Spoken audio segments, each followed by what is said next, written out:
Hey, what's up guys? In this video we're going to talk about static import in Java.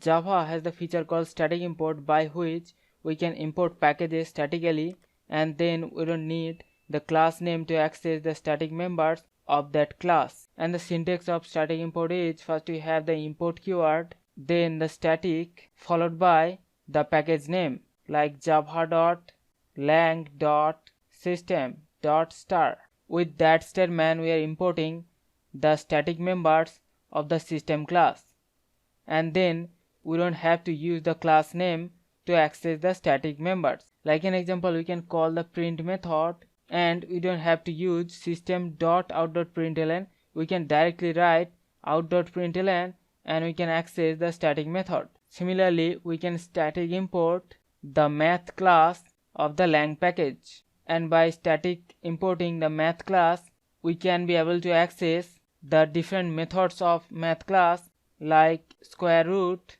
and we don't have to use math dot square root. We can directly call the square root method without using the class name. So in this example program we have one class A, and inside that class we are calling the static methods using the class name, like we are calling the out.println method using the system class, and also we are calling the square root method using the math class.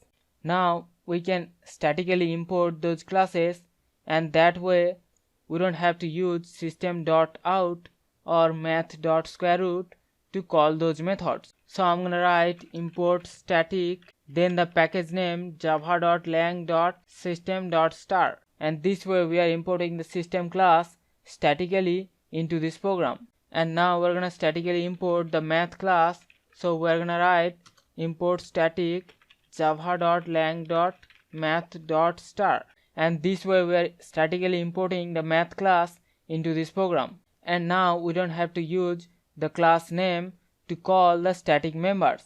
So I'm gonna delete the class name system, and also I'm gonna delete the class name math. So I'm gonna save the program and I'm gonna compile and run the program, and you can see the output. Everything is working same as earlier, and this way we can statically import classes into the program and we don't have to use class name to access the static members of that class. So hope you understand about the feature static import in Java.